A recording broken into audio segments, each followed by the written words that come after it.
Olá, gente, tudo bem? Tudo em ordem? No vídeo de hoje eu vou trazer um esclarecimento extremamente necessário sobre cotas raciais e comissão de heteroidentificação. Eu vou explicar direitinho e uma decisão judicial que vale milhões, Fique até o final, você vai gostar muito bem. Quem sou eu? Sou Daniel Pereira Couto. Eu trabalho com preparação de alunos com metodologia de aprendizagem para concurso público.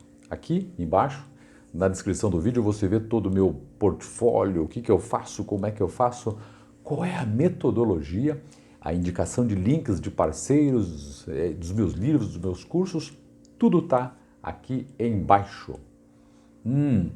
Quer ajudar o canal? Destrava esse sininho aí, inscreve-se nele. Quer ajudar mais um pouquinho ainda?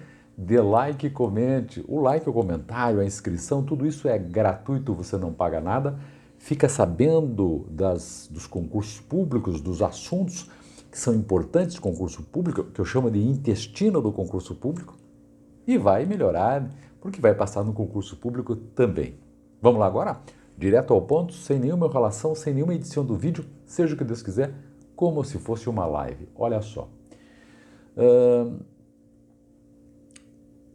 Os concursos públicos no Brasil têm que reservar vagas para pessoas com deficiência, os PCDs, e também, no critério racial, para as pessoas pretas, negras, enfim, é por aí.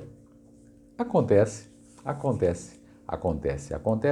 e você que me segue no meu canal sabe disso, é que muitas vezes esses critérios para PCD e pessoas pretas não são seguidos pela banca. E aí o que acontece?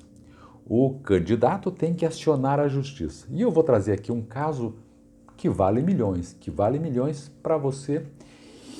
E você vai perceber como é importante buscar a justiça nesses momentos mais angustiosos do concurso público.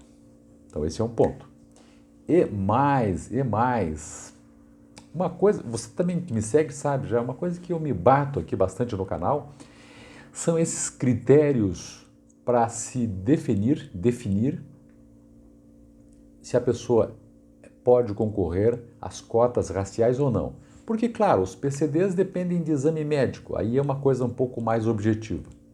Mas, em relação às pessoas que estão concorrendo nas cotas raciais, a situação fica muito subjetiva. E aí, gente, aí é que mora o perigo. Eu já tenho discutido bastante isso aqui no nosso canal. Pois bem, concurso público tem dois momentos para cotas raciais. Anote aí. O primeiro momento é aquele momento em que a pessoa se autodeclara negra ou parda, para fins da lei. E aí ela entra, digamos, num outro funil, que terminará este funil num outro negócio chamado comissão de heteroidentificação. Pois bem, voltando, ela faz a sua declaração de que reúne condições para ocupar aquela vaga, tomar posse das cotas raciais, até aí tudo bem, utilizando as cotas raciais, faz a prova, normalmente prova objetiva, passa, e aí sim, num outro momento, ela se apresenta às comissões que são comissões de heteroidentificação. Essas comissões, pelo menos teoricamente, deveriam ser ocupadas por pessoas ligadas à questão racial. Legal também. E mais. Por que é muito subjetivo? Porque as comissões de heteroidentificação averiguam os candidatos ao vivo e a cores. Um ou outro concurso, na pandemia, e um ou outro antes mesmo, fazia essa averiguação através de câmera. O mais adequado sempre é fazer a análise individual pela comissão de heteroidentificação. Aí o que acontece? o sujeito, a pessoa, a mulher, o homem, vai para essa comissão de heteroidentificação e se apresenta. E eles filmam, fazem uma outra pergunta, mas o essencial é o fenotipo, isto é, esta pessoa, este candidato reúne condições de pessoa negra? Sim, não. Se sim, passou, vai para outra fase. Aqui é que está o negócio. Este caso aqui, e especificamente aí, é muito subjetivo. Legal, já introduzi você no tema, agora eu vou trazer a decisão judicial muitíssimo interessante, porque a gente precisa acionar a justiça. Veja bem uma coisa. É um caso de identificação racial num concurso do Tribunal Regional Federal da Primeira Região.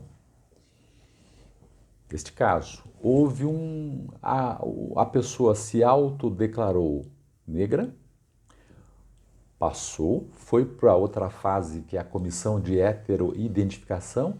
A comissão de heteroidentificação disse não, você não reúne condições para ocupar a vaga destinada às cotas raciais. Bom, foi assim. Só que, e aqui que está o bonito do direito, diz o seguinte, ó.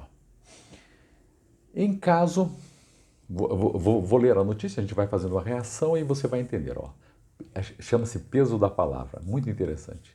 Em caso de dúvida sobre a identificação racial, vale a autodeclaração, decidiu o Tribunal Regional Federal da Primeira Região, o TRF1. Isto é, em caso de dúvida, ficou numa zona cinzenta, vale a declaração que o candidato fez, aquela primeira, quando ele ingressou no concurso. Quer ver? Olha só. Vamos lá.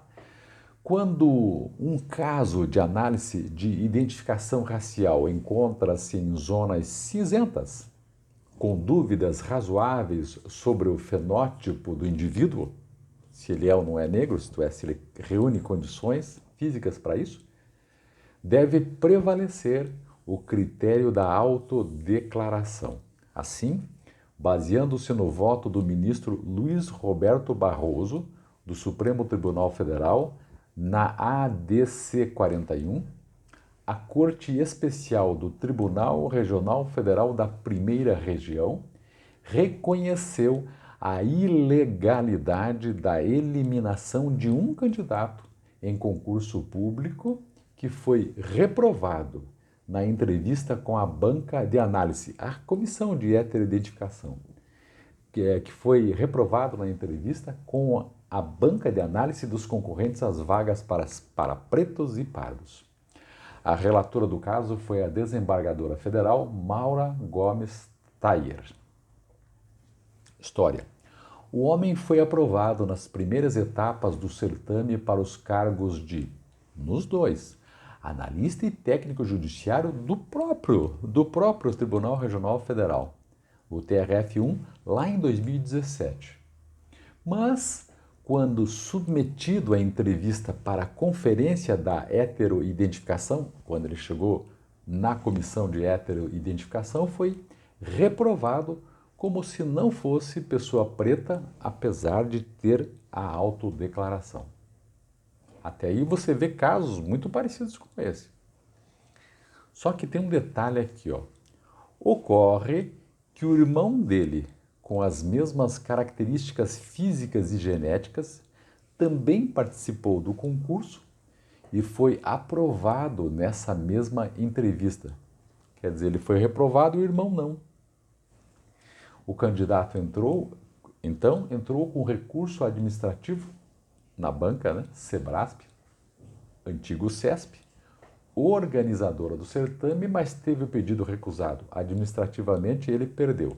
Com isso, a defesa ingressou com um mandado de segurança, com um pedido liminar, que foi aceito.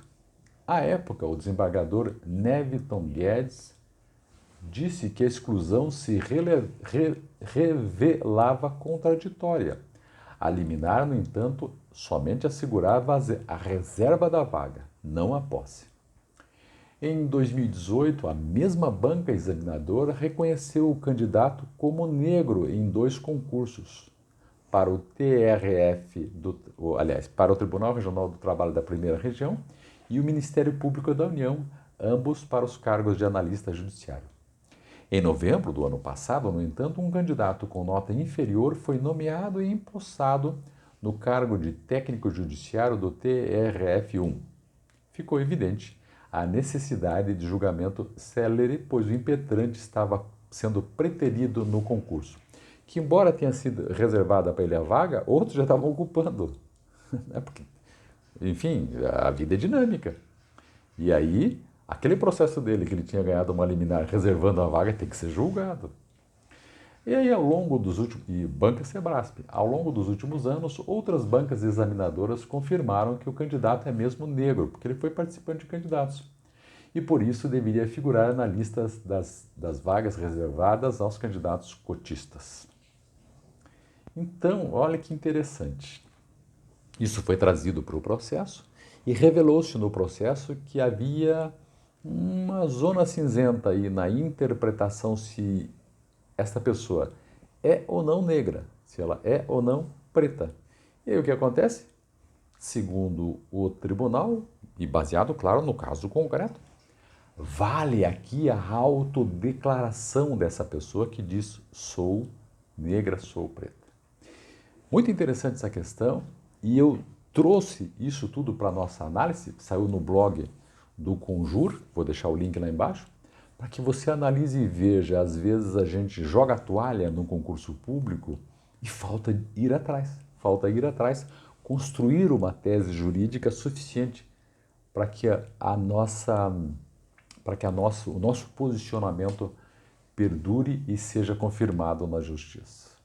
Valeu? Achei muito interessante. Vou deixar aqui então o link da matéria, onde tem o número do processo e tudo mais, para você dar uma analisada, o nome dos advogados, está tudo aqui embaixo na descrição do nosso vídeo, através do link para você olhar. Valeu? É isso. Muito obrigado por ter ficado comigo até aí. Inscreve-se no canal, destrava o sininho, deixa recado, tudo aquilo que nós já estamos acostumados. Um grande abraço, até mais. Tchau, tchau.